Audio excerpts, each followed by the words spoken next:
de bibliografía, y así estamos ya con todo lo que es la tecnología conectándonos. Yo también me estoy conectando a través de nuestro equipo de StreamYard, y así también los estudiantes de la fundación lo tendrán, y ustedes también en Facebook. Así que bienvenidos a esta segunda sección, a esta segunda parte. Voy a intentar cubrir rápidamente esta segunda parte desde nuestra el lugar donde lo dejamos, aquí en la presentación con diapositivas. Un momentito, que ahora soy yo el que está teniendo un pequeño problema técnico. Muy bien.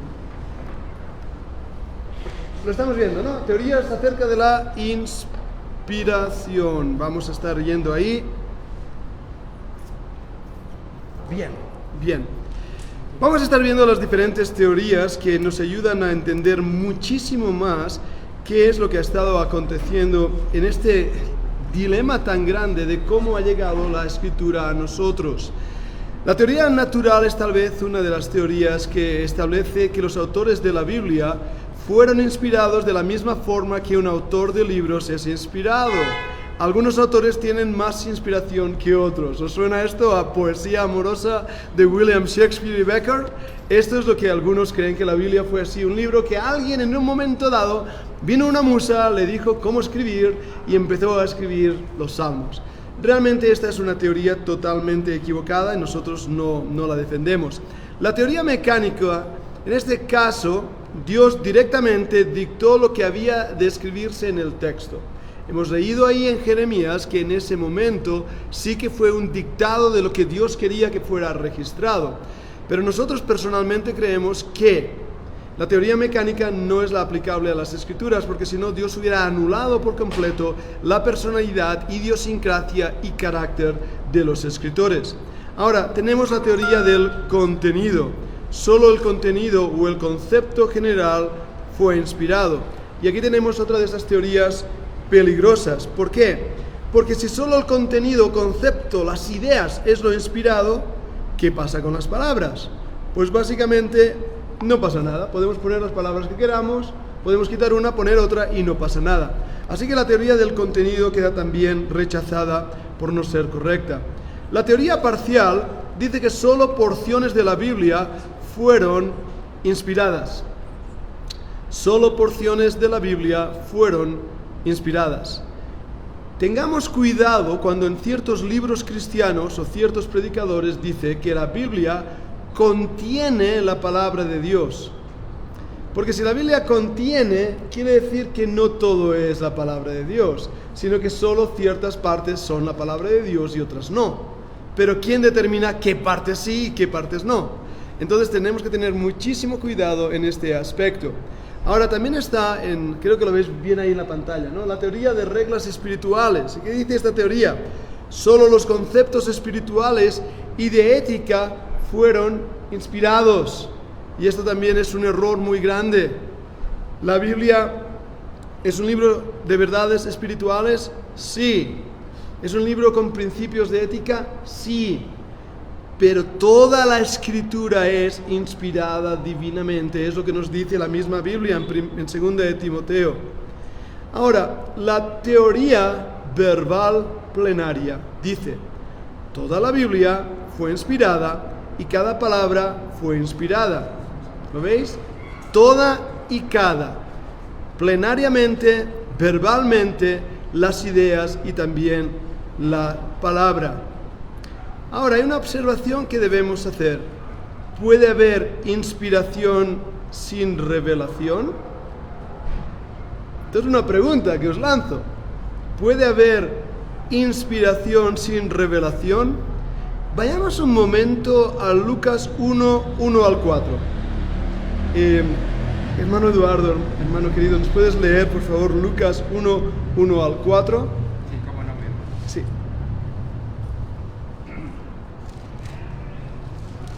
Dice así: puesto que ya muchos han tratado de poner en orden la historia de las cosas que entre nosotros han sido ciertísimas, tal como nos lo enseñaron los que desde el principio lo vieron con sus ojos y fueron ministros de la palabra, me ha parecido también a mí, después de haber investigado con diligencia todas las cosas desde su origen, escribírtelas por orden, oh excelentísimo Teófilo, para que conozcas bien la verdad de las cosas en las cuales has sido instruido.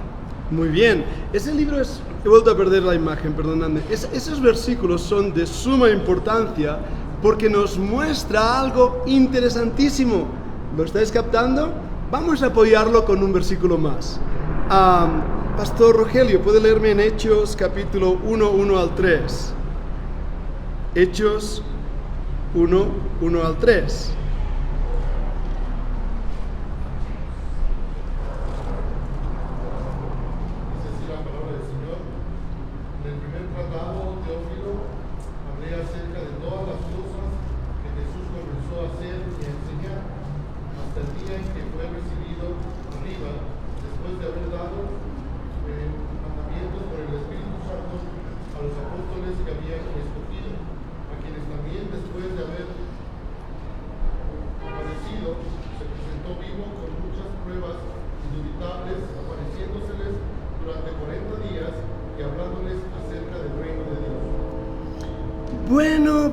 Bueno, ¿qué es lo que descubrimos aquí? ¿Puede haber revelación sin inspiración? ¿Sí? ¿No? ¿Nos quedamos callados? Fijaros en esto.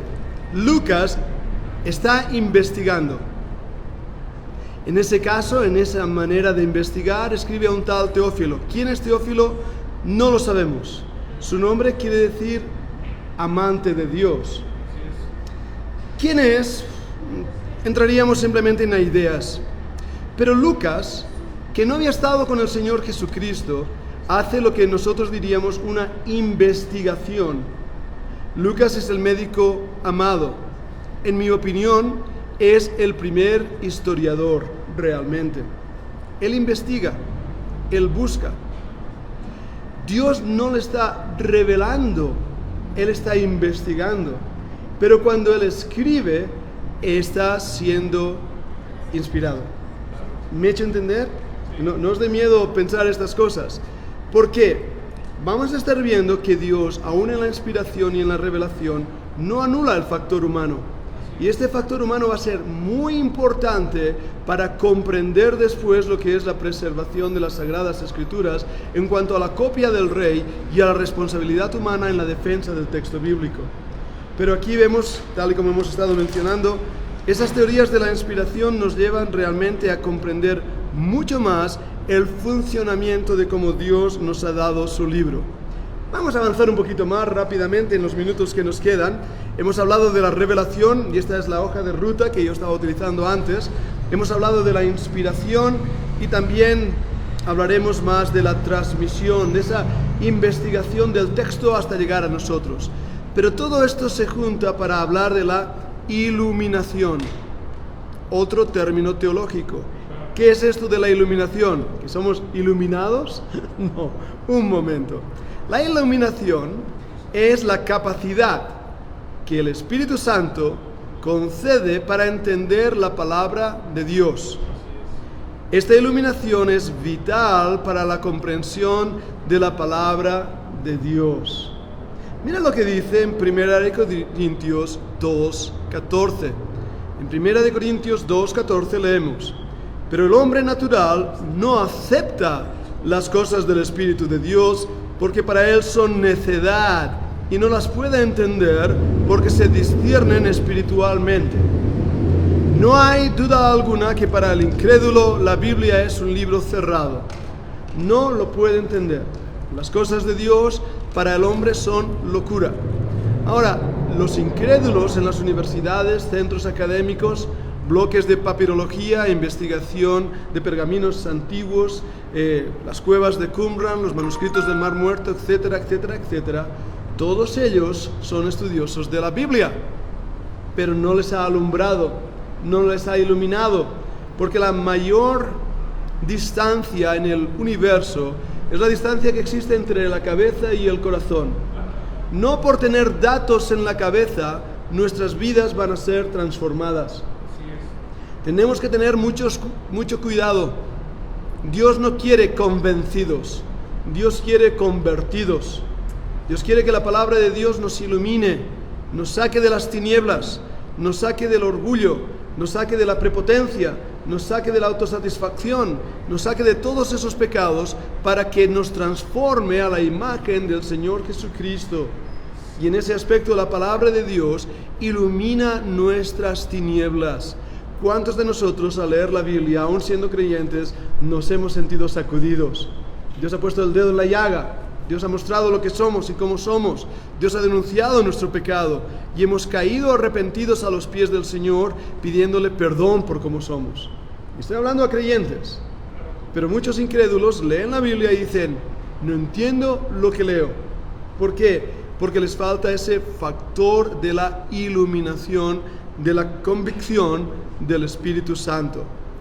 En 2 Corintios 4:4 dice, lo tenéis ahí en la pantalla también, aunque no se puede leer muy bien, dice, en los cuales el Dios de este mundo, 2 Corintios 4:4, en los cuales el Dios de este mundo ha cegado el entendimiento de los incrédulos para que no vean el resplandor del Evangelio de la gloria de Cristo, que es la imagen de Dios.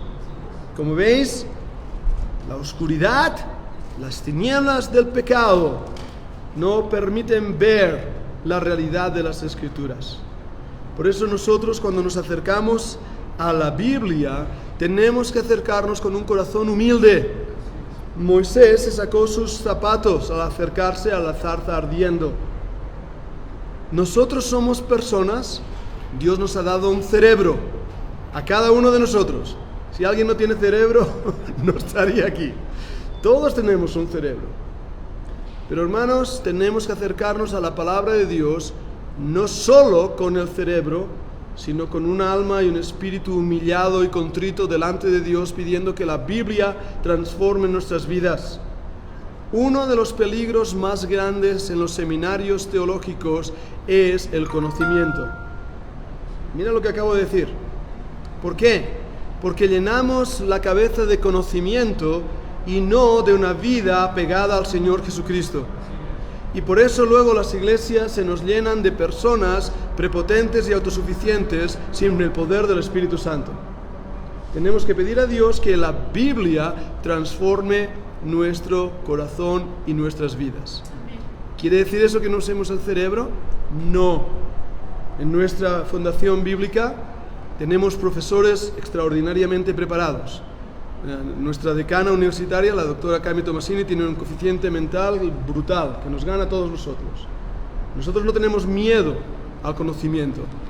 Lo que queremos es que realmente la palabra de Dios transforme nuestras vidas, nos ilumine y que el Señor Jesucristo crezca en nosotros. Entonces y solo entonces estaremos realmente viviendo la palabra de Dios en nuestras vidas y en nuestros corazones. Por eso quiero ir con cuidado en este intensivo, que es intensivo, va a haber mucha información, va a haber muchos datos y va a quedar mucho en el tintel, pero prefiero que nuestro corazón sea transformado, no solo nuestras mentes. Vamos a seguir avanzando en nuestra hoja de ruta, acercándonos a esa inerrancia. Intentaré terminar la inerrancia hoy hablando de este término, porque estamos hablando de términos importantes en este estudio de bibliología. Inerrancia, ¿qué es inerrancia? Las copias originales no tuvieron error en cualquier área a la que hicieron referencia. Historia, geografía, arqueología, etc. Plenariamente verbal quiere decir inspiradas en todas sus palabras. Hermanos, en la Biblia no hay contradicción. Hay pasajes difíciles y gracias a Dios por ellos. Porque eso nos invita a investigar como Lucas había hecho. Y ahora parece que voy a contradecirme con lo que voy a decir ahora, pero entended lo que voy a decir. A veces se castiga la investigación o aquellos hermanos que quieren investigar pensando que son poco espirituales porque tienen títulos. No es así, hermanos. Yo doy gracias a Dios por Lucas, el médico amado, un hombre con muchísima capacidad que hizo una investigación tremenda. Por eso tenemos que usar nuestro conocimiento. Hay referencias de historia en la Biblia que por años se dijo que eran inventadas.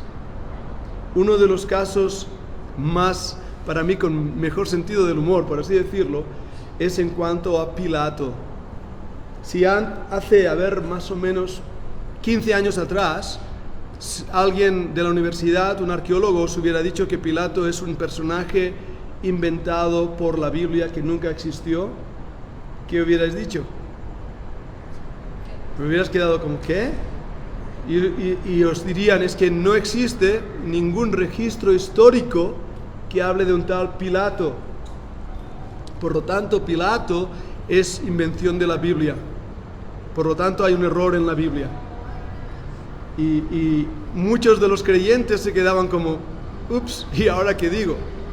Creo que fue hace unos 15 años, tal vez un poquito más, en el lago de Cesarea se encontró una piedra conmemorativa en gratitud a Poncio Pilato por la construcción de varios edificios en Cesarea, en el mar, no en Galilea, perdonadme, en Cesarea. Se demostró así la historicidad de Poncio Pilato. La Biblia nunca se equivoca.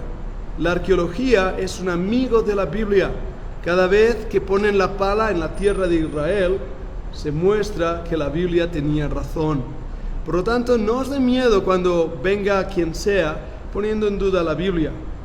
Otra de las cosas que nos hemos encontrado es algunos rabinos diciendo, por ejemplo, que algunos pasajes donde el Señor dice, como dice el profeta Jeremías, luego vas al profeta Jeremías y no lo dice el profeta Jeremías, lo dice el profeta Zacarías. Y dices, uy, ¿qué ha pasado aquí? ¿Hay una contradicción en ese texto? No, no hay contradicción. En el Antiguo Testamento, la Tanaj no se dividía igual que se divide hoy en día nuestro Antiguo Testamento. Tenía una división diferente. Así que decir profeta Jeremías o profeta Zacarías era decir los profetas, y era por lo tanto correcto hacerlo. No hay error en la Biblia. Si llegamos a un punto de dificultad, hay que investigar la dificultad, hay que buscar la resolución y hay que investigar.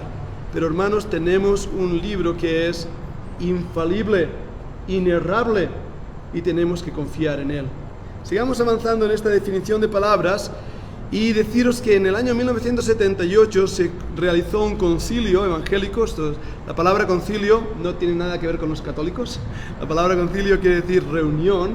Se hizo una reunión internacional de infalibilidad bíblica reunido en Chicago el año 1978 y definió, esta fue la definición que se dio, la infalibilidad bíblica de esta forma: cuando todas las cosas sean conocidas y puestas a la luz, se demostrará que los escritos originales de la Biblia no contienen error alguno en ningún área, ya sea en relación a doctrina bíblica, histórica, ciencia, geografía, geología o cualquier otra disciplina del conocimiento. Esto es lo que se dijo en el año 1978 ahí en Chicago, defendiendo que la Biblia tenía razón, que podemos poner en ese libro nuestra confianza y podemos poner nuestra fe. Y hay cosas que a lo mejor no sabemos. Cristóbal Colón descubrió que el mundo era redondo, pero la Biblia ya lo decía, ¿verdad que sí? La Biblia habla de la diferencia entre la carne de las aves y de los animales y del hombre. La Biblia ya lo decía, la ciencia lo descubrió más tarde. Y así muchas de las pruebas de apologética, que es defensa de las escrituras, defensa de la fe, están llenas de evidencias que la Biblia tiene razón, que lo que dice la Biblia es así, y por lo tanto podemos poner nuestra confianza en ese libro. Vayamos a un término más en nuestra hoja de ruta, a la confiabilidad. Hemos dicho que la Biblia ha sido revelada, ha sido inspirada, hemos visto la transmisión y eso nos ha llevado también a fiarnos de ella. Es lo que quiere decir confiabilidad. La Biblia es única en su origen. La Biblia es única por la unidad del tema. Hermanos, ningún otro libro escrito por unos 40 y pico hombres, depende los libros que leas, escrito en un periodo de más de 1500 años de diferencia, ningún otro libro tiene una unidad como la misma escritura. No hay contradicción. Es única en su actualidad y difusión. La Biblia está más al día que el periódico de esta mañana. En nuestras clases de la Fundación Bíblica, la clase del sábado, y aquí yo vengo pronto, una vez más nuestra decana nos está trayendo un montón de información, de noticias actuales de lo que está pasando en el mundo, y vemos ahí el cumplimiento de las profecías nuevotestamentarias. Cuando estudiamos esos periódicos, esos términos, National Geographic, CNN, periódicos muy conocidos, vemos su actualidad en la Escritura, única en su supervivencia.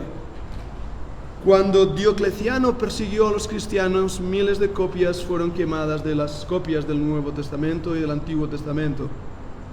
Miles. Cuando Constantino subió al poder, justamente después de la persecución de Diocleciano, pidió una copia del Nuevo Testamento. Nos relata la historia que desde el mismo palacio le trajeron una copia del Nuevo Testamento. Ahí donde estaba el hijo del diablo de Diocleciano, ahí habían copias del Nuevo Testamento. Por lo tanto, no ha podido ser destruida. Es única en su supervivencia. Es única también en su carácter literario. La Biblia es el libro más leído, más publicado y más traducido del mundo. Como literatura, la Biblia es una pieza literaria extraordinaria. De hecho, la Biblia, que fue traducida por Martín Lutero en Alemania, es utilizada hoy en día como libro de gramática alemana por la excelencia del idioma traducido de Martín Lutero. Lo mismo pasa también con la Biblia inglesa, la King James, de un inglés llamado el inglés de la reina, un inglés extraordinario. Pero hermanos amados, no dejemos atrás nuestra querida Reina y Valera, que es una joya de la literatura española o hispana, y que realmente al leerla una vez la riqueza del idioma de Cervantes. Es única en su carácter moral. Cuando uno lee los libros religiosos de antiguas religiones greco-romanas o el mismo Corán, uno se da cuenta que la Biblia es rica en su carácter moral. La Biblia no te deja mentir, el Corán sí.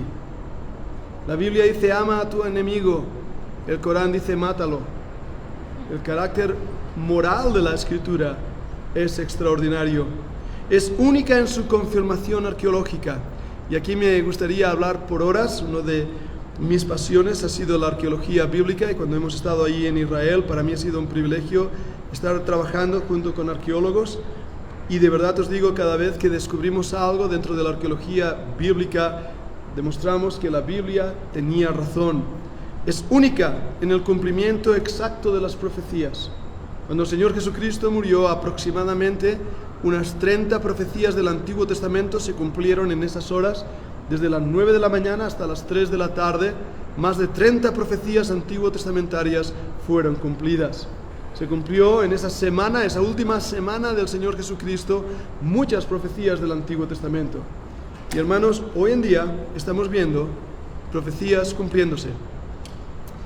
Israel nació como nación el 19 de mayo de 1948, cuando las Naciones Unidas dijeron que la nación de Israel existía.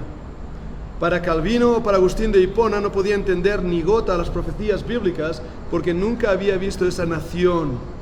Pero nosotros hoy, delante de nuestros ojos, estamos viendo una nación cuya capital es Jerusalén, tal como había profetizado las Escrituras. Por lo tanto, las profecías son una evidencia más que la Biblia es un libro único. Es único también en su valor histórico. Me refiero a las evidencias de la resurrección. Los testigos o testimonios visuales que vieron al Señor Jesucristo resucitado como un documento de historia es extraordinario. Y por último, es única en su poder de cambiar vidas. Y eso, hermanos, es algo que debemos ver nosotros como predicadores, pastores o creyentes. La Biblia cambia vidas. Algunos de los creyentes que he conocido por años eran borrachos, mujeriegos, eran personas cuyas bocas eran maldicientes, eran personas perdidas y se hicieron hijos e hijas del rey. Se hicieron hombres y mujeres que adoran y aman a Dios, solamente por escuchar la Biblia, las Escrituras. Al estudiar la Biblia podemos confiar en ella plena y absolutamente. Ahora, el mundo va a atacarla, el mundo va a ponerla en duda, el mundo va a escupirla y atacarla, perseguirla, quemarla, intentar destruirla. Pero la palabra de Dios perdura para siempre. Vamos a estar viendo mañana, con la ayuda del Señor, más sobre este tema que hemos estado tratando. Vamos a ver la fiabilidad de las Escrituras y dedicaremos también un tiempo a preguntas. Así que voy a finalizar aquí mi presentación en el día de hoy, que ya son la hora que me han dicho, las 7:30. Entonces tengo una hora más. ¡Estupendo! Estupendo. Voy a finalizar aquí esta sección y me gustaría, si tenéis alguna pregunta, por favor que podáis hacerla, si hay alguna pregunta antes de continuar adelante. ¿Vas a seguir usando? ¿Cómo? ¿Lo vas a seguir usando? Sí, voy a seguir usándolo. Un momentito que lo voy a compartir aquí. ¿Alguna pregunta que tengáis, hermanos? Ahora aparece ahí en pantalla. ¿No hay preguntas? ¿De verdad que no? Sí, una y otra ahí. Hermana. Hermano, yo tenía una pregunta. Usted mencionaba que es importante cada palabra que está escrita en nuestra Biblia, pero también hacía una mención usted respecto a la información, la cultura, la sociedad que está también mezclada en nuestra Biblia por parte de los autores.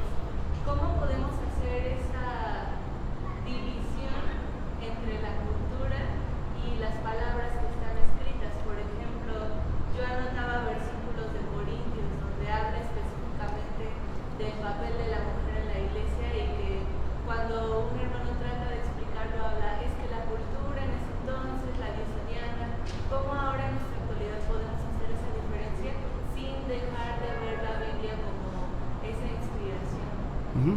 Muy buena pregunta, hermana, y voy a responder cortito ahora, pero durante la presentación, la clase, iremos ampliando este tema.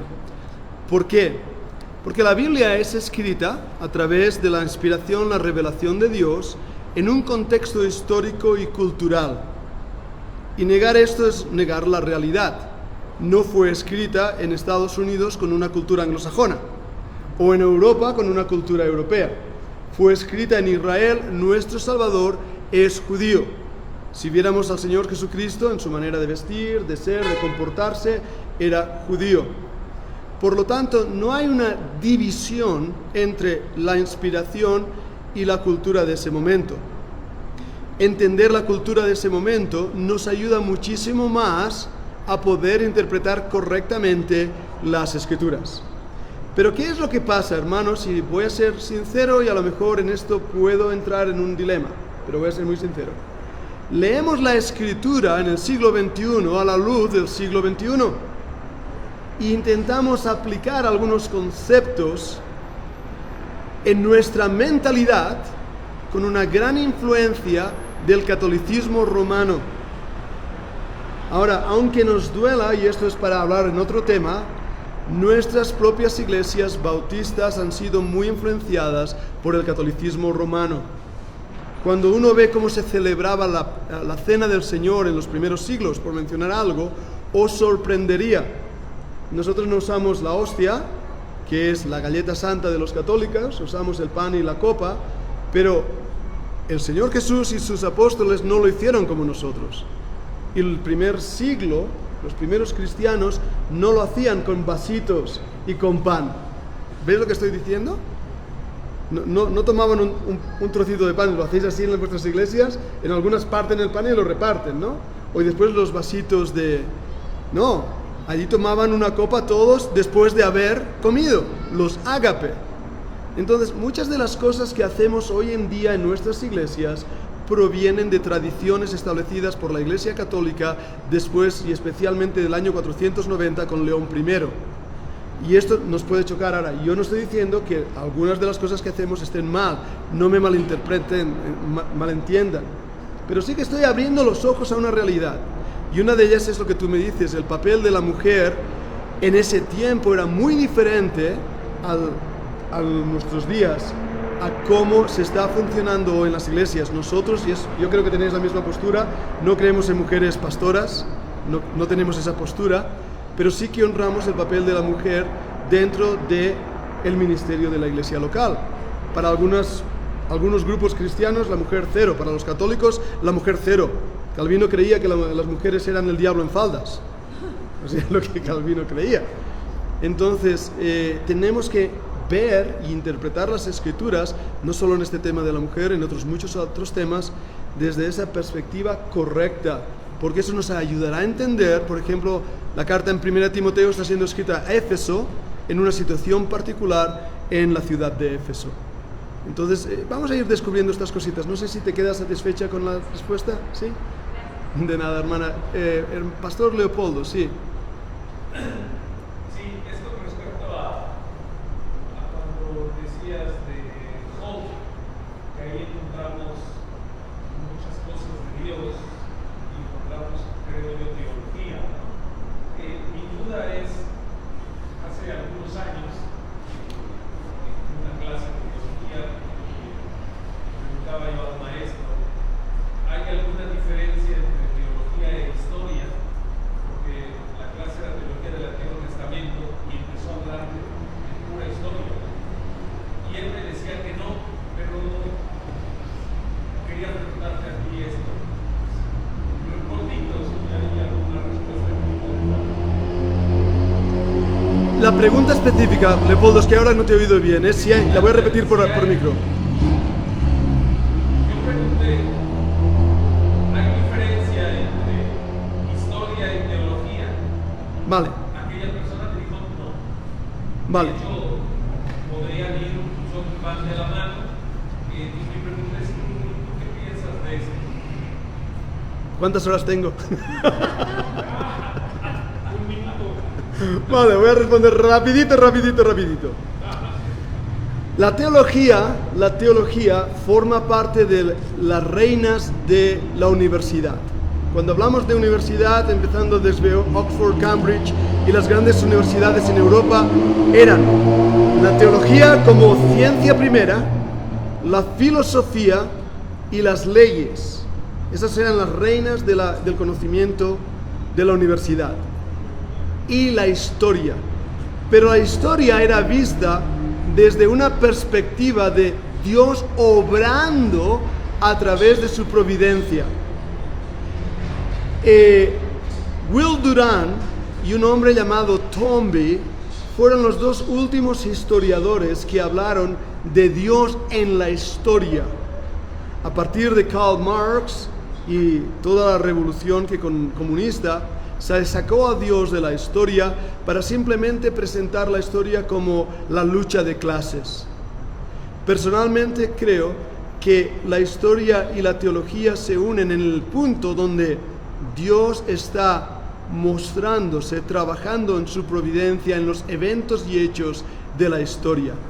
Ahora tenemos que ir con cuidado porque la neortodoxia y el liberalismo alemán hablará de un término, me parece que se pronuncia, mi alemán es muy malo, pero se pronuncia como Geschichte, que quiere decir la historia de la redención. Y ahí tenemos que ir con cuidado porque nos llevan fuera del concepto de Dios interviniendo en la historia para simplemente poner más responsabilidad en el hombre. Así que es un equilibrio difícil. En mi opinión, defiendo las tesis y los postulados de Toynbee. Dios interviene, dirige y controla la historia. No sé si te ayuda esto. ¿Sí? Hay una clase dentro del doctorado que se llama Filosofía de la Historia. Y es todo un año para hablar de estos temas. Pero sí, si te ayuda, gracias. Ya tenía el pescado aquí. El pescadito. Muy bien. ¿Alguna otra pregunta? Si no, sigo con el siguiente bloque. Estupendo. Pues voy a seguir. Hermano, Sí. una pregunta más, perdón. Bien, bien. Por Face, la hermana Nayeli nos dice, ¿está bien como referencia la Biblia en griego de los textos bizantinos? Dile que venga mañana. No. Ahora me contexto. Ya oyó. Respuesta, sí. Lo que pasa es que voy a hablar de la familia bizantina Ya lo digo, hermana, yo soy defensor del texto recibido de Erasmo de Rotterdam y de la familia de textos bizantinos. Creo, en mi opinión, que es el texto eclesiástico que Dios ha preservado para darnos hoy la Biblia que tenemos. Creo que el texto de Westcott and Hort es un texto minoritario lleno de errores y por lo tanto no confiable. Así que la familia de textos bizantinos es una familia confiable, aunque hay alguna diferencia entre los textos bizantinos y el texto de Erasmo de Rotterdam, pero son diferencias minoritarias. No sé si esto puede ayudarle, pero hablaré más de estas diferencias y Westcott and Hort y por qué no defendemos el texto crítico de ellos. Gracias, hermano.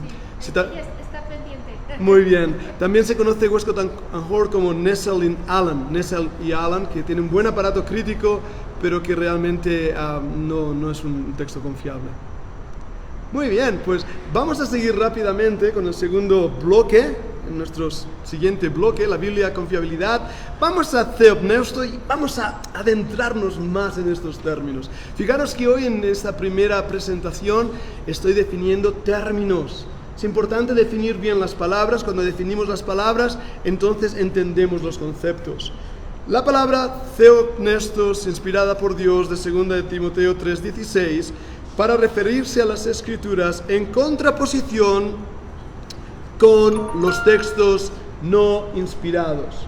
Cuando decimos que la Biblia es inspirada por Dios, pues entonces dejamos a un lado todos aquellos que no son inspirados por Dios. ¿Bien? Fácil. ¿Pero qué quiere decir esto? Nuestra palabra castellana proviene del latín, quiere decir literalmente el aliento de Dios, spiritus en latín, es decir, la propia respiración de Dios, el aliento de Dios. Es que es una palabra tan bonita, no me digáis que no, porque todos hemos experimentado el aliento de alguien, especialmente cuando huele mal. No hemos experimentado, así que ver este término es como, ¿qué es esto? Bueno, cuando Dios sopló en él aliento de vida, ¿lo recordad? Es esa palabra, es otra palabra equivalente o equitativa en hebreo, pero es la misma idea, es el Espíritu de Dios, es el aliento de Dios, y veremos esto más detenidamente. Aunque esta palabra no está apareciendo ahí, ¿verdad que no? No. Yo no sé qué pasó ahí. Algo pasó, pero estáis tomando nota. Aunque esta palabra solo aparece una vez en el Nuevo Testamento, también lo hace en el Antiguo. Mirad ahí en Job 32:8. He mencionado el aliento de Dios cuando Dios crea, pero en Job 32:8 dice: ciertamente espíritu hay en el hombre e inspiración del Omnipotente los hace que entiendan. Voy a volver a repetir Job 32:8. Ciertamente espíritu hay en el hombre e inspiración del Omnipotente lo hace que entiendan. La palabra inspiración del Omnipotente es theopneustos, pero en hebreo es la palabra neshamach. Esa palabra hebrea usada aquí tiene también el significado del aliento del Omnipotente, el neshamach. Es diferente al ruach. Ruach es el Espíritu de Dios, pero el neshamach es el aliento del Omnipotente. Aquí dice soplo, hermano. Dice soplo. Muy bien, vamos a ver cuando hablemos de las traducciones. Recordad que tenéis en vuestras manos una traducción del original en hebreo, en griego, algunos términos en arameo. Hay palabras en hebreo que tienen 40 traducciones al castellano, una sola palabra. ¿Veis la complejidad de los traductores? Creo que no os lo he dicho, pero yo formo parte de la Sociedad Bíblica Trinitaria. Están encargados de traducir la Biblia a muchísimos idiomas y estamos haciendo ahora una revisión de la 1909, de la antigua versión, porque como sabéis, la antigua versión dice palabras que suenan un poco feas, ¿no? Porque cuando dice la Virgen parió, dices, uy, ¿y esto qué es? Y así que la versión 1960 creo que dice dio a luz. Entonces, hay palabras que son antiguas, arcaicas. Y también, yo mismo os lo he dicho, hay verbos que decimos en España que para nosotros son totalmente correctos, pero que aquí en México y en Uruguay, cuando yo estuve predicando en Uruguay, me decían, no digas esa palabra. Y yo la soltaba cada 2 por 3 porque para mí era normal. Entonces, sé que hay palabras que en la Biblia uno lo lee y aquí en Norteamérica, Centroamérica o Sudamérica suenan diferentes. En España hablamos todo el rato de tú, de vosotros, pero aquí es ustedes. Entonces, ahí viene el problema de la traducción y hablaré, si da tiempo, en esta conferencia sobre el problema de las traducciones. Aliento y también, que he dicho antes, espíritu, ¿no? Inspiración. ¿Cómo lo dice ahí? Soplo. Aliento y soplo. ¿Cuál es la diferencia? ¿Por qué uno dice soplo y otro aliento? En la versión 1960 se utiliza esa palabra. No estoy seguro en la 1909, no estoy seguro en la 1812, no estoy seguro en la 1600. Debería mirar también Reina y Valera cuando traducen su Biblia. No sé qué dice la King James, no sé qué dice el texto en francés o la Biblia en italiano. Pero si os dais cuenta, tenemos que ir al original para poder realmente tener una clara y evidente corrección de cuál es el término. Y ahí viene el problema del traductor. Cuando traducimos decimos, de los 40 términos, ¿cuál de ellos uso? Os doy un ejemplo. Todos sabemos la oración ejemplificar del Señor Jesucristo, danos hoy nuestro pan diario. ¿Sí, verdad? Esas palabras no están en el original griego. No. ¿Cómo lo haces? Porque si yo, por ejemplo, habláis inglés, ¿verdad? Yo recuerdo cuando aprendí inglés, alguien me dijo, don't pull my leg. Y yo dije, don't pull my leg. ¿No te he tocado? Porque dices, no me estires la pierna si yo no te he tocado. Pero don't pull my leg es una expresión que quiere decir, en España decimos, no me tomes el pelo. Entonces, si yo estoy traduciendo, y a veces he hecho traducción, o he hecho transliteración, o hablando con inglés, yo debo hacer una traducción y leo, don't pull my leg, yo voy a traducir, no me tomes el pelo. Porque si pongo, no me tires la pierna, van a decirme ustedes, ¿qué es esto? ¿Entienden? Entonces, en ese pasaje, cuando el Señor dice, danos hoy nuestro pan diario, la palabra original en griego es, danos hoy nuestra lista de compras. Porque era el término usado como expresión antigua para tener hoy lo que hoy necesito. Pero está bien limpia, está bien larga. Sí, es muy bonita y a mí me gusta mucho cuando dices nuestra lista de compras lo implica todo. Pero la expresión equitativa era el pan diario. Y de esta manera podríamos ver muchos más ejemplos y veremos algunos cuando veamos la complejidad de la traducción. Por eso, estudiantes de seminario, por favor aplicaros en el griego y en el hebreo.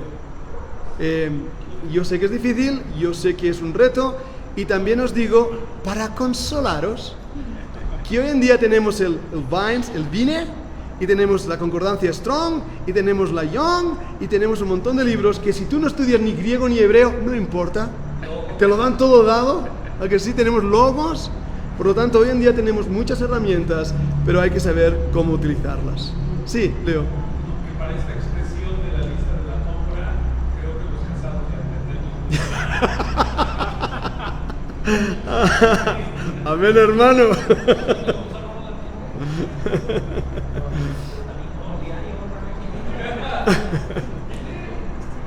Los casados oramos más fuerte por eso, ¿no? Que hicieron otra pregunta acá. Sí, dime. El hermano Adrián Puig dice, una versión confiable, más bien una fuente confiable en hebreo, si le puede recomendar. La Septuagintesia alemana, se puede encontrar los masoréticos, cualquier cosa del texto masorético, pero creo que lo que se está hoy en día produciendo, al menos los estudiantes de hebreo, usamos la Septuagintésima alemana. Perdón, Stiguartensia, lo he pronunciado mal. Estaba pensando en alemán, Stiguartensia se llama. Muy bien. ¿Cómo se escribe, hermano, eso? Con una S inicial, Stuargencia. A veces mi inglés me hace malas pasadas, así que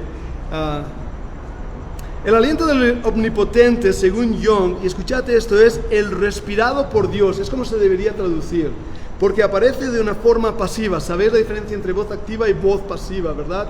Dentro de la gramática, yo realizo la acción o yo recibo la acción, voz pasiva. Esta palabra neshemach en hebreo es voz pasiva, por lo tanto la traducción sería lo que es respirado por Dios. Y ahí está el aliento de Dios de Theopneustos. Inspiración no es revelación. La inspiración no es revelación. Y ahí os daba el ejemplo de Lucas. Cuando él hace una investigación, él no ha sido revelado nada a él. Él ha hecho una investigación. Tal y como lo expresa el doctor Charles Hodge, algunos lo conocéis por la teología sistemática de Hodge. Él es calvinista, os lo tengo que decir. Siempre que leamos cualquier libro de teología, por favor, id con cuidado. Id con cuidado. Si alguien quiere apuntar bibliografía de teología, yo tengo 66 libros que son excelentes en el campo de la teología. Por favor, anotad 66 libros que cuando queráis estudiar teología, id a por ellos. Si tomáis nota, Génesis, Éxodo, Levítico, Números, Deuteronomio, etc. Eso es la teología. Los demás, con cuidadín. Pero Hodge dice algo interesante, doctor Charles Hodge. La revelación es el acto de comunicar conocimiento divino a la mente. Eso es la revelación. Pero la inspiración es el acto de ese mismo espíritu controlando a aquellos que hicieron posible que ese conocimiento fuera impartido a otros. Voy a resumirlo. La revelación es el acto de comunicar conocimiento divino a la mente. Dios me revela algo, yo no lo sabía, Él me lo muestra. Ahí estamos claros. Pero la inspiración es que el Espíritu Santo controla a aquellos que hacen posible que ese conocimiento sea impartido a otros. Cuando Lucas hace una investigación extraordinaria, mejor que el primer historiador latino, cuyo nombre se me ha olvidado, ya lo recordaré, pero mejor que ese historiador, Lucas hace una investigación como hombre, pero Dios no le deja poner en el libro eterno nada que Dios mismo no quiera, y lo que Lucas pone es aquello que Dios quiere. ¿Entendéis esto? Ahí está ese control de la inspiración. Por eso decimos que inspiración no es revelación. Bien, sigamos nuestra hoja de ruta. Ese circulito que no aparece ahí es que yo no sé qué he tocado y me da pena que no se esté apareciendo en la pantalla. A ver, tampoco. Un segundo, por favor. Si no, hermano, si puedes ayudarme, más que nada para que lo podáis ver ahí.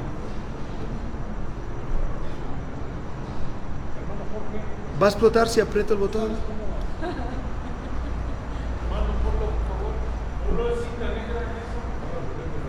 Es que me sabe mal que no lo estéis viendo. No, aquí. ¿Ya lo tienes? Aquí voy. Nada más busca las pantallas, los escritorios. Proyectar, o aquí busca. proyectar, ahí está, proyectar, Ahí está. duplicado, en duplicado. ¿Lo estáis viendo ahora?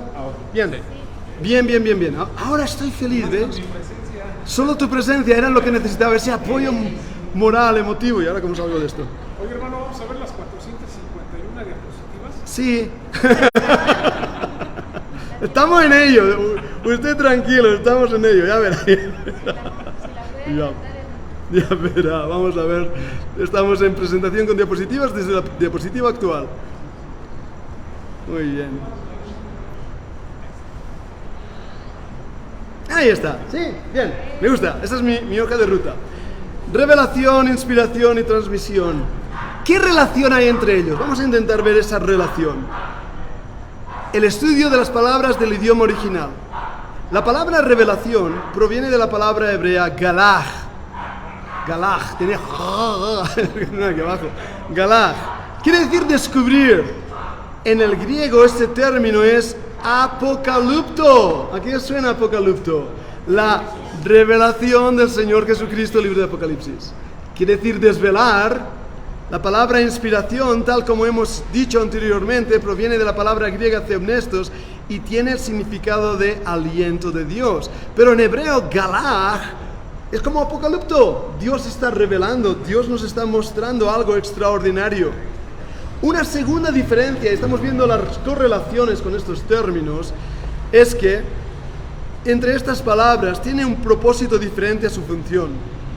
Mientras que revelación significa comunicar conocimiento, revelación es comunicar conocimiento, inspiración asume la seguridad de la infalibilidad en la enseñanza. Es decir, muy fácil, yo revelo, yo muestro, yo os enseño. Pero no quiere decir que yo lo que he revelado, enseñado o mostrado sea fiable, ¿sí? Pero cuando aplicamos a la Biblia, no solo revela, sino que la inspiración nos da la seguridad que es perfecto, sin error, ¿sí? Ahora, ¿quién sabe ese versículo que habla de los cretenses que son... ¿Cómo eran los cretenses? ¿Eso está en la Biblia? ¿Os das cuenta? ¿Es eso revelado o inspirado? ¿Os das cuenta? ¿Era verdad? Pues sí, dicen que sí. Los historiadores dicen que así eran. Uno de los objetivos de la Fundación Bíblica, uno de estos días queremos ir a Creta a grabar algunos de los vídeos, como estuviéramos también allí en Israel, a Grecia. Y por lo que tengo entendido, es así, eran de esta manera. Pero Dios toma ese dicho popular, como ese dicho popular de al Dios no conocido, toma esos dichos populares, y hay varios en la Escritura, y lo introduce en la palabra de Dios para entender mucho más el carácter de los hombres que vivían en aquel tiempo, y en ese momento es inspirado divinamente. ¿Lo veis? ¿Sabéis que en la Biblia hay palabras del diablo? Sí, ¿no? Job, Isaías, ¿son esas palabras inspiradas por Dios? No, pero son reveladas, y en el momento en que el escritor las recoge, Dios está usando la inspiración para recoger esas palabras. ¿Estáis viendo la mecánica? Porque esto nos ayuda a entender mucho más las Escrituras. Ahora, los efectos de ambas son también diferentes. La revelación hace que el que la reciba sea más sabio. La inspiración nos preserva del error en la enseñanza. Al saber que yo estoy leyendo un libro inspirado, puedo poner confianza. Es el aliento de Dios. No hay error. Puedo confiar en Él. Y esto me lleva a un pensamiento importante. Dentro de este estudio, y estoy hablando a estudiantes del seminario, tenemos que ir con mucho cuidado de no sacar la confianza del texto que tenemos en nuestras palabras, en nuestras manos. Uno de los errores que veo muy a menudo, debido al deseo de mostrar conocimiento académico, que muchos empiezan a atacar la Biblia diciendo, este texto no se encuentra en los mejores manuscritos. No sé si habéis escuchado esto.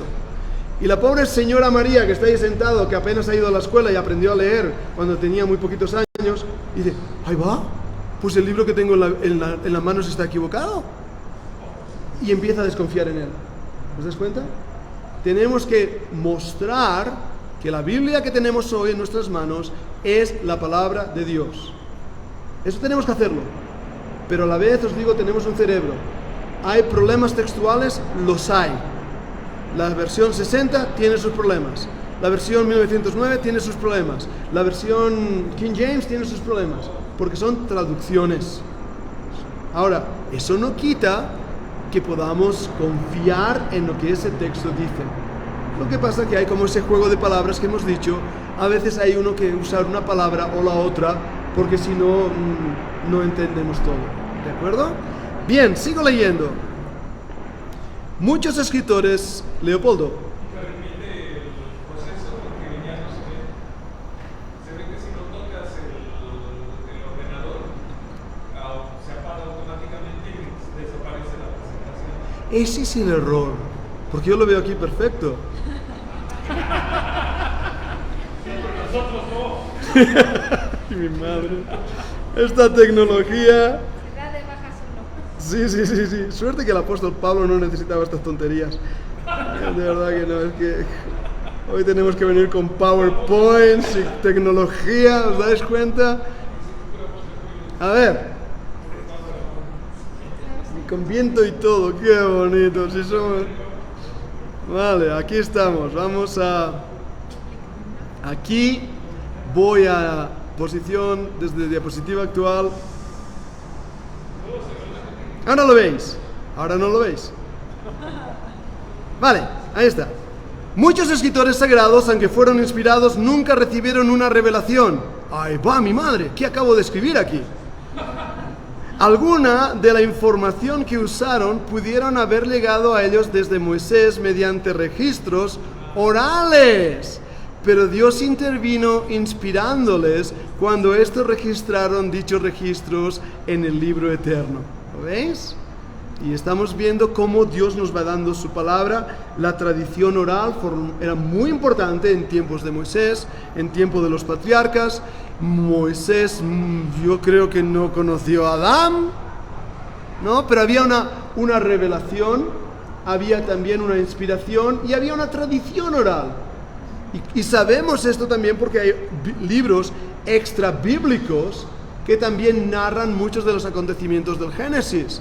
Y cuando uno estudia arqueología y estudia también lo que pasó en los sumerios, en Babilonia, estudia del libro de la vida en Babilonia, por ejemplo, dices, ¡ay! Si hay similitudes, ¡ay!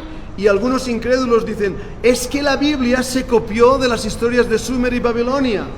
Pues no, porque toda aquella gente descendientes de Adán y Eva y de Noé conocían oralmente las mismas verdades. La historia de Noé se repite en muchísimas tradiciones antiguas, desde los esquimales del Polo Norte hasta tribus africanas, con variedad de nombres, variedad de detalles, etc. Pero la tradición oral tenía también mucha importancia. Una pregunta, hermano. Dígame. ¿Cree usted que por eso la gente antigua vivió tantos años para ir pasando la información oral, o no es uno de los... Ya ve que muchos se preguntan por qué la gente antes vivía, o sea, por qué Dios permitió que la gente viviera tantos cientos de años, ¿no? ¿Cree usted que haya sido para ir pasando la tradición oral? Yo no creo que sea el motivo principal. Yo no soy antropólogo o no pertenezco al campo de la ciencia, entonces no puedo hablar como médico, como lo haría mi compañera. Ella sí es del campo de la ciencia y ella puede explicaros más las razones por las cuales antes el deterioro del cuerpo humano no era tan rápido como ahora. Creation Research de Estados Unidos ha hecho una investigación extraordinaria con el Dr. Ham respecto a por qué los hombres en el Antiguo Testamento vivían tanto tiempo. Mucho tenía que ver también con las condiciones climáticas. Los rayos de sol no caían tanto sobre nosotros, etcétera, etcétera. También creo francamente que Dios cortó la vida del hombre hasta el punto de vivir 80 años, que dice el salmista, por la maldad misma del hombre. La maldad llegó a un punto que Dios tuvo que castigar ahí en Noé, pero Dios fue acortando la maldad del hombre. Lo que sí que quiero decir es que la capacidad cognitiva del hombre, en mi opinión, era superior a la que hoy tenemos. Era superior, porque podían sentarse y hablar de generación en generación, recordando nombres y nombres y más nombres, y nosotros no somos capaces de hacer eso. Cuando uno lee las genealogías, crónicas, ¿por qué? ¿Lo habéis pensado alguna vez? ¿Es la genealogía? ¿Cuántos capítulos hay? 9 capítulos de nombres. ¿Y esto está inspirado? Claro que sí. ¿Sabéis que el Señor Jesucristo es el único judío vivo, porque Él está vivo, que puede demostrar su genealogía hasta Adán? Gracias a la genealogía de Mateo, Lucas y también del libro de Crónicas. Por eso está registrado en la palabra de Dios esos nombres tan hermosos de la genealogía. Ya lo he vuelto a hacer. Dime, Leopoldo, hermano. No, solo quería decir que es el mismo ejemplo que has puesto de, por ejemplo, aprenderse el número de teléfono. Sí. En las culturas que no había escritura, hasta hace 30, 40 años, o en el mismo campo en México, hay gente sabe las genealogías hacia atrás. Por ejemplo, en el caso comercial, mi papá, él se sabía las genealogías de sus ancestros hasta más o menos 1600. ¡Wow! Yo el día de hoy apenas sé el nombre de mi abuelo y a lo mejor del bisabuelo, pero no más allá. Ya. Y lo que quiero decir es que no es algo tan lejano a cuando empieza la tecnología, la escritura Ya. y estas cosas que vamos perdiendo esa capacidad de la creación oral. Correcto. Yo creo lo mismo. A mí me pasa, yo tengo 3 hijos y cada 2 por 3 le cambio el nombre. Y a los nietos ya no digo. Así que imaginaros esas genealogías. Es muy cierto. Disculpad, es lo que está pasando. Cada vez que yo salgo de la pantalla vuelve a acontecer esto, pero dejadme intentar regresar ahí rápidamente, si es que puedo, porque está haciendo un montón de locuras. Pero me gustaría que al menos pudierais seguirlo de esta manera. Es mucho más fácil para vosotros que estáis tomando apuntes, poder tomar apuntes. De todas maneras, está siendo grabado, así que si hay algo que necesitéis repasar, sin ningún problema podéis repasarlo. Muy bien, dejadme ahí retroceder un momentito. Lo veis ahora en pantalla, ¿no? Sí. Este ya lo vimos, este también, este ya lo resumí. Vamos a este que ya lo vi. Bien, vamos a hacerlo desde aquí. Vamos a hablar de esa unidad, como la inspiración no es el genio humano. Es una habilidad recibida por los escritores del Antiguo y Nuevo Testamento, dirigiéndolos y habilitándoles para poder escribir estos libros. Y esto no aconteció a ningún otro hombre, en ningún otro tiempo y para ningún otro propósito. Ningún genio humano o erudito que conozcamos pudo introducir sus escritos con la fórmula "así dice el Señor" o con palabras similares, pero estas fueron palabras usadas repetidas veces por los escritores bíblicos. Así dice el Señor es clave, es la palabra de Dios, era el mensaje de Dios. Hermanos, Pedro era un pescador, era un hombre sin letras. Dios lo usó, así dijo el Señor. La extensión y el modo de la inspiración nos abre a la necesidad de un estudio más profundo sobre el tema de la paternidad de las Escrituras. ¿A qué me refiero con esto de la paternidad? Es decir, la necesidad de un examen de la definición de la inspiración con todos sus amplios detalles. Si Dios ha inspirado, ¿anuló al escritor? ¿O permitió que ese escritor manifestara su carácter, su idiosincrasia, su conocimiento? ¿Cómo lo hizo el Señor?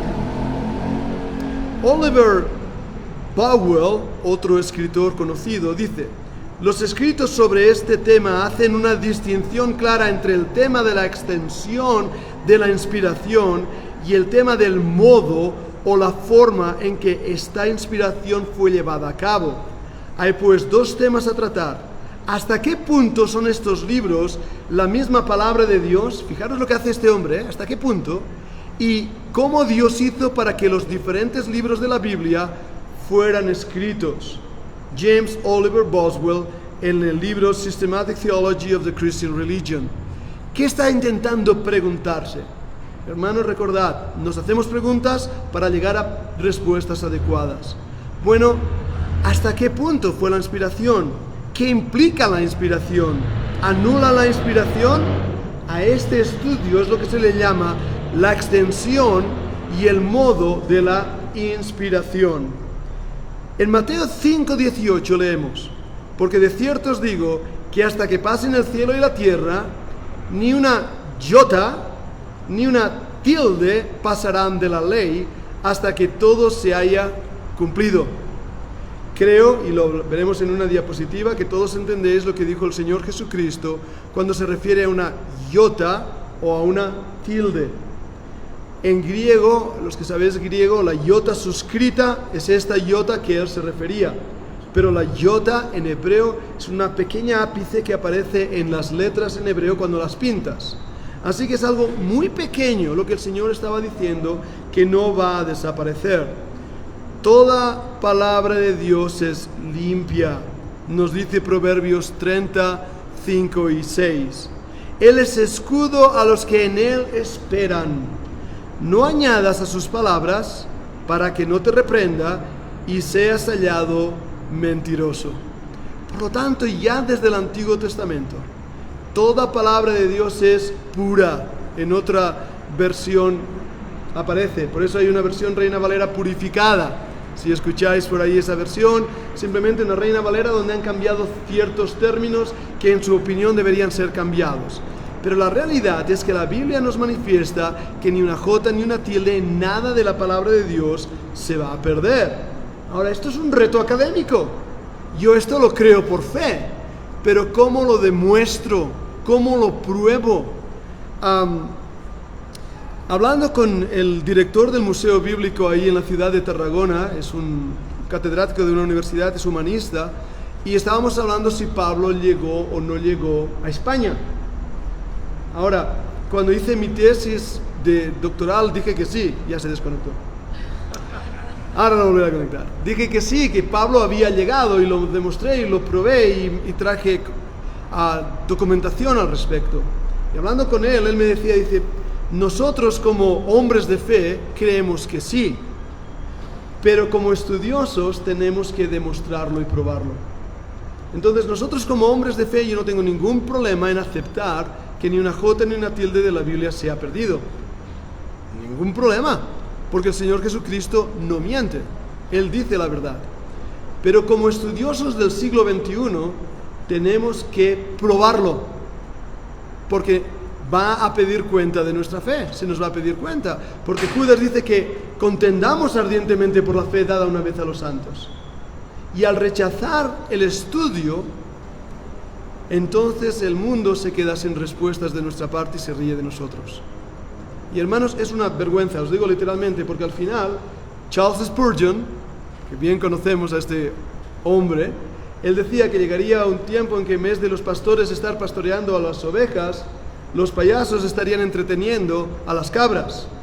Y es el cristianismo que estamos viendo hoy en día, donde desde los púlpitos se está haciendo todo tipo de chistes y bromas y risas y jaja y juju y aleluya, amén, amén, amén, pero no estamos dando respuestas al siglo XXI porque no sabemos darlas. Y por eso es que debemos nosotros aceptar el reto de estudiar la palabra de Dios. Y sé que son palabras duras lo que estoy diciendo, pero hermanos, tenemos que sacudirnos. Yo no estoy diciendo que todos los pastores tengan que ir a un seminario, que todos los pastores tengan que ir a la universidad. No estoy diciendo eso. Pero sí estoy diciendo que tenemos que tener capacitación en nuestras vidas y conocimiento de la palabra de Dios para al menos saber lo que la palabra de Dios dice. En estos últimos meses, a través de la Fundación Bíblica, hemos estado viendo algunos coloquios o debates, mejor dicho, entre rabinos y pastores. Los rabinos conocen el Nuevo Testamento mejor que los pastores evangélicos. Y les daban unas palizas que dejaban a los pastores avergonzados. Porque los rabinos conocían mejor nuestro Nuevo Testamento. Entonces, hermanos, ¿qué nos está pasando? Tenemos que estudiar las Escrituras. Tenemos que estudiar el texto. Tenemos que comer el texto, comer del libro, como Dios decía a sus profetas. Y empaparnos de la palabra de Dios. Porque si no, llegará un momento en que no vamos a saber qué responder. Los famosos testigos de Jehová, creo que hay por aquí, ¿verdad? ¿Conocen la Biblia? Sí, ¿eh? Y por eso confunden y engañan a muchos de los miembros de nuestras iglesias. Y les hacen unos líos enormes. Por eso es necesario que desde los púlpitos estemos instruyendo a nuestras congregaciones con la palabra de Dios. Eso es muy importante. En 2 Timoteo 3, 15 al 17, si queréis abrir ahí la Biblia, aunque no aparezca en pantalla, voy a leer unos versículos, podéis mirarlo en la Biblia, 2 Timoteo 3, 15 al 17, 2 Timoteo 3, 15 al 17. Dice, y que desde la niñez has sabido las sagradas Escrituras, las cuales te pueden hacer sabio para la salvación por la fe que es en Cristo Jesús. Y ahora es cuando viene el versículo 16. Toda Escritura es inspirada por Dios y útil para enseñar, para redarguir, para corregir, para instruir en justicia, a fin de que el hombre de Dios sea perfecto, enteramente preparado para toda buena obra. Dejarme expandir este texto. Timoteo, el joven Timoteo. Pablo le dice que desde la niñez ha sabido las Sagradas Escrituras. ¿Quién le enseñó las Sagradas Escrituras? Su abuela y su madre. ¿Hasta qué edad? Esa es una buena pregunta, ¿verdad? Porque dice, no, mira, este es un pasaje que se usa para decir que las hermanas tienen que ser solamente profesoras de escuela dominical, para niños. ¿Hasta qué edad te enseñó su abuela? Yo creo que siempre. Timoteo tenía 45 años y su abuela todavía estaba ahí hablándole. Yo estoy seguro. Porque la influencia de estas mujeres piadosas se hizo notar en este hombre. Pero fijaros que desde la niñez había sabido las Sagradas Escrituras. Ahora bien, los judíos en su manera de enseñar son muy interesantes. Nosotros utilizamos el método lógico socrático. Profesores, ¿sabéis lo que es eso, verdad que sí? Tú haces una pregunta a un judío y te responde con otra pregunta. Los judíos a mí me vuelven loco. Los rabinos me vuelven loco. Porque su lógica no es socrática. Nosotros nos acostumbramos a leer la Biblia. ¿Cuántas veces has leído la Biblia? Y luego presumimos de cuántas veces hemos leído la Biblia. Yo he leído la Biblia 431.000 millones de veces. Y tú, hermano, pues más aún, del infinito y más allá. ¿Verdad? Y leemos sin entender. Y no estoy diciendo que no la leamos, pero debemos entender lo que leemos. Debemos masticar lo que leemos. Mira, hay un hermano, se llama Murray M'Cheyne. Seguro algunos habéis leído de él. El hermano Murray M'Cheyne leía la Biblia no una vez al año, sino una vez cada, no recuerdo si eran 5 o 6 años. Tardaba mucho en leerla. ¡Ay, qué poco espiritual!, ¿no? Yo creí que los pastores teníamos que leerla una vez al año en inglés, otra vez al año en griego, otra vez al año en hebreo, otra vez al año en castellano y por supuesto no olvidemos el catalán, mi idioma favorito. ¿Ah? Porque este hermano lo hacía, porque él meditaba en las Escrituras. Meditaba. Y muchas veces memorizamos la Biblia y hay hermanos que se saben la Biblia, pero así de memoria. Yo no voy a decir quién, pero le envidio. Estoy viendo a Gonzalo ahí que le envidio. Él conoce la Biblia, un montón de versículos. Y eso es muy bueno. Eso es muy bueno. Pero tenemos también que vivirlo. ¿Y cómo aplicarlo? Y eso es un reto. Porque, hermanos, no sabemos vivir la Biblia. No sabemos vivirla. Hablaba con el hermano Eduardo sobre, por ejemplo, la ansiedad. ¿Sabes un versículo de la Biblia que habla de la ansiedad, verdad? Por nada estéis afanosos o ansiosos, ¿sí? Pero si viene a tu iglesia un hermano con una crisis de ansiedad, ¿qué haces? ¿Le sueltas el versículo? ¿Qué haces? Tienes que darle las herramientas para que esa persona sepa cómo trabajar la ansiedad para no caer en una crisis de ansiedad. Y esas herramientas tienen que ver con el entendimiento de lo que ese versículo está diciendo. ¿Me explico? Por eso cuando los judíos enseñaban la Biblia a los niños, lo hacen como Timoteo lo aprendió. Desde la niñez. Deuteronomio 6, y podéis apuntarlo ahí, Deuteronomio 6 es una oración. ¿Y cómo sabemos que es una oración? Porque aparece la letra en hebreo Voav. En castellano se traduce I. Hablarás a tu hijo cuando estuvieres en el camino y cuando te acostares y cuando te levantares, I.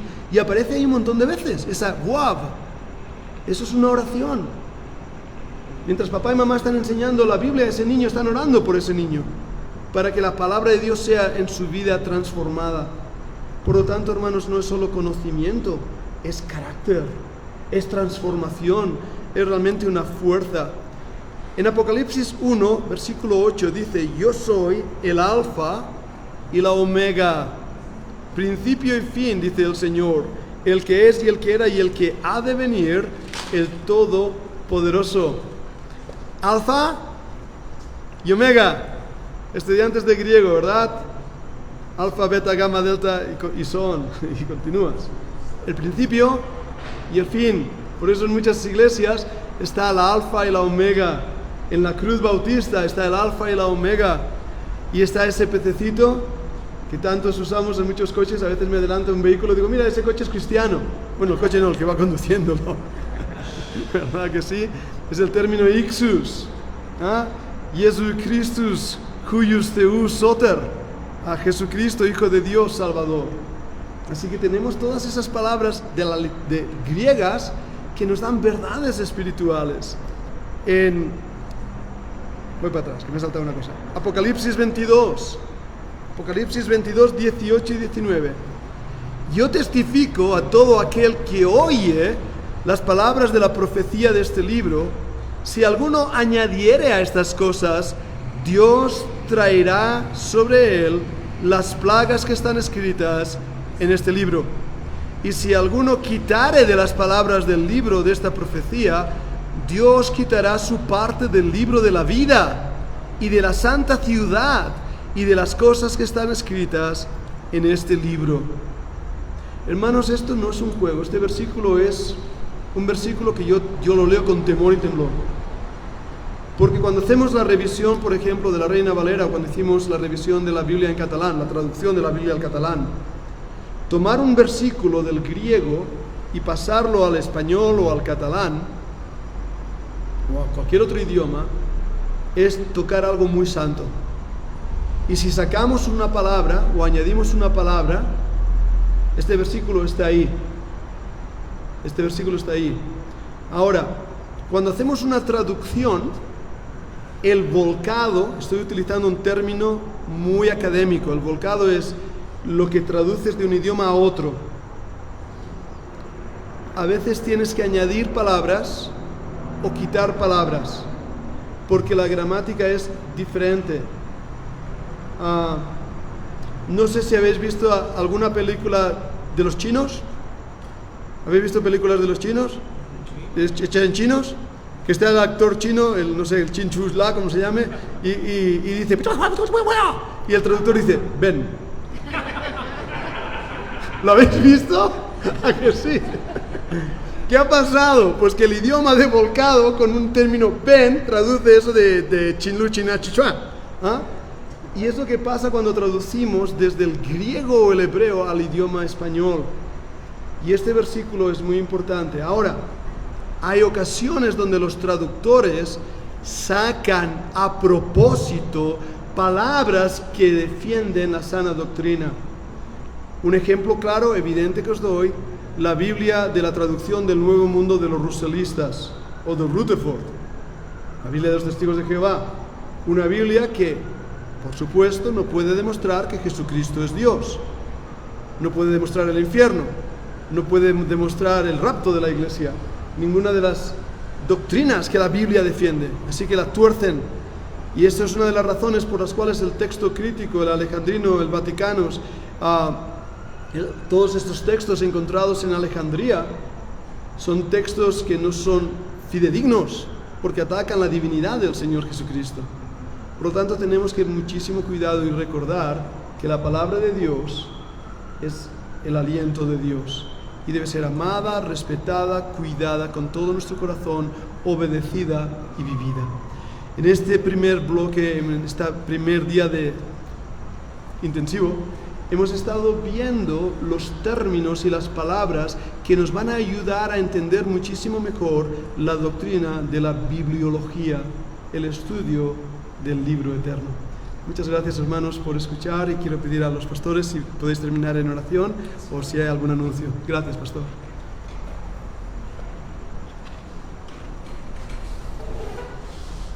Pues qué bendición, ¿verdad, hermanos?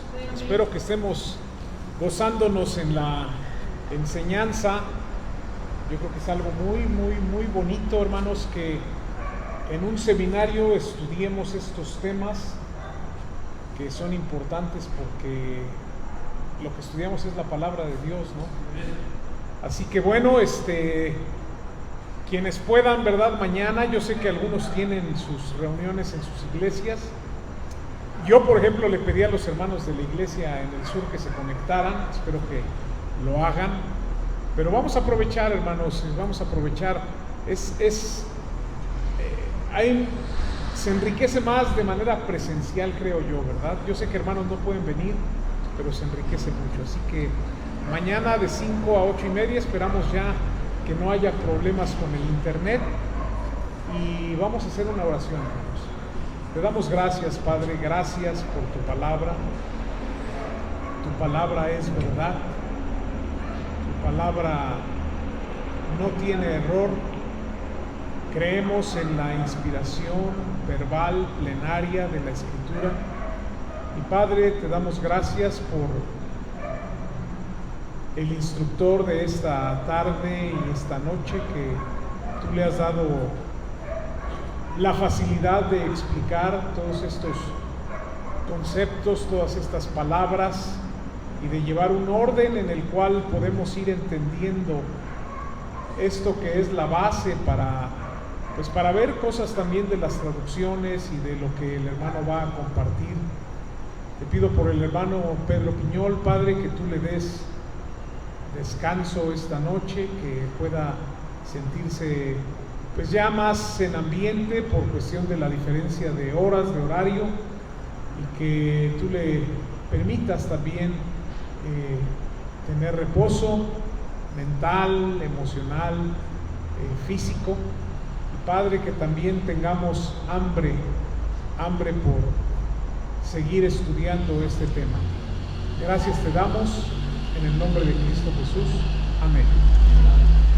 Esperamos que los hermanos del seminario se conecten también el día de mañana. Pues gracias, hermanos, gracias por su presencia.